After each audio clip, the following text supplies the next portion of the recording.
Hello, you are welcome once again to this class. We are going to be looking at the topic for this lesson, construction of flat scales. Construction of flat scales. In our previous lesson, we looked at the construction of the sharp scales and we saw the different types of sharp scales. Now we are looking at the flat scales. Now, by way of introduction, the flat scale is the scale that uses the flat symbol. Like the sharp scales, they equally have 7 flat scales, and we are going to be majoring more on the major scale. So the scales we are going to look in this lesson is mainly the major scales. Now, what are the methods of constructing the flat scale? What are the methods of constructing? We have 2 methods. The first one is with key signature, and then the next one is without the key signature. Okay, we are going to look at both of them. Let's look at the first one with key signature. That means that the flat symbol itself is placed after the clef sign on the staff. So we use the flat symbol to represent the flat keys. So the moment we place them immediately after the clef sign, then and we represent the scale, that is how we get the scale using key signatures. So let's have a look at what we have here. Let's begin with the flat scale that uses just one flat, and that flat will be placed on line B, and the name of that flat scale is F major. So now that it is placed on B and the name is F major, we'll just represent the notes to show the scale on the staff. Now since it's F, we'll begin from F, and then we have the note be placed in ascending order, and then it comes down again in the descending order. That is on the treble staff. On the bass staff, we can still do the same thing. We'll have it in the ascending order there, and then we equally represent it in the descending order. Okay, now just take note that the symbol there, the flat symbol, is affecting all the notes on that line. So when you represent it in this manner, we have just done constructed the flat scale with key signature. The key signature is there at the beginning of the staff. Okay, now let's take another example. This time we want to make use of the flat scale that has two flats. Okay, so that is it in that order. We have one will be on B, the other will be on E. Okay, whether it's on the treble staff or on the bass staff. And then thereafter, we have to know the name. Since it's 2 flats, the name of this key is called the B flat major. The B flat major. Why do we say B flat major? Because the B that is on the staff there is actually flattened. One of the flats is on the line B. Okay, whether it's on the treble or the bass staff. And thereafter, we're not going to have the scale, the notes. We just put the notes there too in the ascending order or in the descending order. So we have it on the treble staff in the ascending order and then in the descending order. We can equally use the bass staff in the ascending order. We start from B flat and then we get to the octave. We come down again to in the descending order. So that is that with the scale of B flat major.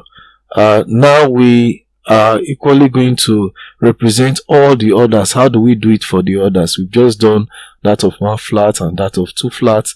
If it's 3 flats, it's just for you to place the signs at the beginning of the staff and then know the name. Just represent the notes with the name and then you are done constructing the scale. It's quite simple. So if it's 1 flat, okay, like we said, it's going to be F major. So construct the scale from F to the octave and down again if we are doing the descending order. If it's 2 flats, yes, it's going to be called B flat major.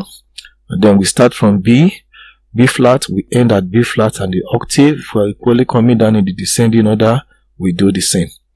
Then if it's 3 flats, it's going to be in this order on the staff, and then the name of the flat sign this time is E flat major.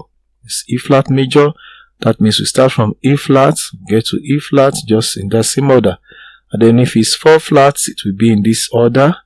And then the name, if it's 4 flat of this key, is A flat major. If it's 5 flats, it's going to be in this order. And then the name also is called the D flat major. If it's 6 flats, the flats are placed in this order. Then we have the name of this scale is called the G flat major. And then finally, if it's 7 flats, we have the flats placed in this order. And then the name is called the C flat major. Please take note that this order in which these notes, these flats are placed is predetermined. They have a particular order they follow. And then the name of the scale of the key now determines how we are going to place the notes on the scale. Okay, from the first note to the octave, if we are going in the ascending order, or if we are going to construct it in the descending order on any of the staff, whether it's treble or whether it's bass. Okay, let's go to the second method of constructing the flat scales. This time, flat scales without key signature. Now, the flat symbol is placed by the note that is lowered on the scale. So this time, instead of having the symbol placed at the beginning of the staff representing the key, no, we'll move it into the scale that we have constructed, and then we have the symbol just by the note that is lowered. Of course, you know that the flat symbol will lower a note by a semitone. Okay, let's take another example. Let's take the scale of F major. You know, like we said initially, F major has 1 flat, and that flat is at the beginning. Okay, this one we have here is just an illustration of the F major scale with key signature, because the flat sign now is at the beginning. So, but to construct it without key signature is pretty simple. If you know how to do it with the key signature, you can do it without the key signature. All you just need to do is move that flat symbol at the beginning, move it into the scale, let it stand, let it, place it by the note that is directly affected. Okay, so it's going to look like this. We move the notes and then place it by that note. In doing this, we have just constructed the F major without the key signature. Let's take another example with the scale, the flat scale, the B flat major. It uses 2 flats again. How do we now construct it without the key signature? Okay, this is how it is constructed with the key signature now. But without the key signature, we are going to move the symbol again from the beginning and put it inside the scale. So we move the first one, which is the B, by the note, and then the second one, which is the E, we take it by the note. So the B and E are the notes that are affected. Let's not forget again that the pattern of this scale is a major scale. It's actually tone, tone, semitone, tone, tone, tone, semitone.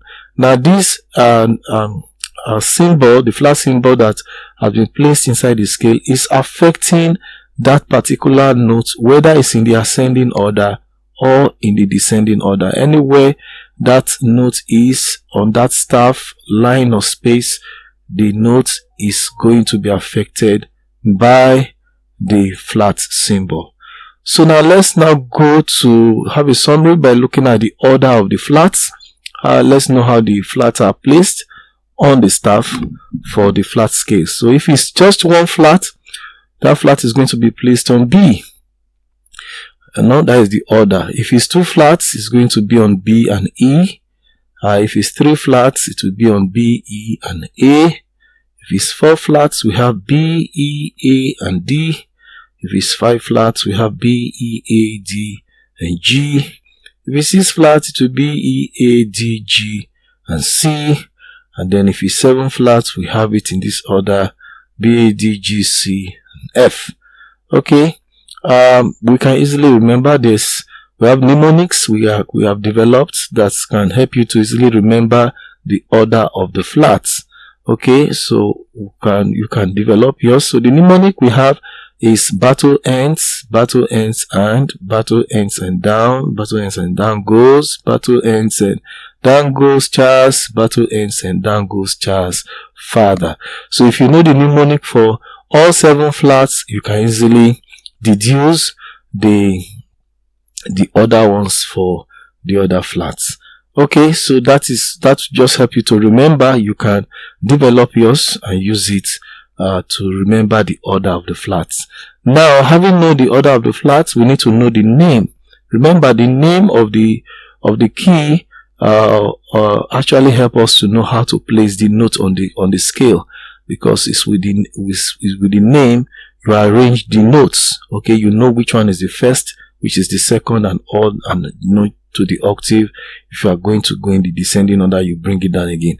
So if it's one flat, if it's a key signature with one flat, the name is going to be called F major. I told you we are looking at the F major scale. If it's 2 flats, it's going to be the B flat major. If it's 3 flats, the name of the key will be E flat major. If it's 4 flats, it's called A flat major. If it's 5 flats, call it the D flat major. If it's 6 flats, it will be the G flat major. And then if it's 7 flats, it will be the C flat major. So these are the names of all 7 flat keys that we use, major keys that we use in music. So this brings us to the end of this class. I hope you have followed me and you have understood everything that has been presented in this lesson. So don't forget to like the lesson and subscribe. Thank you for watching. See you next time. Bye bye.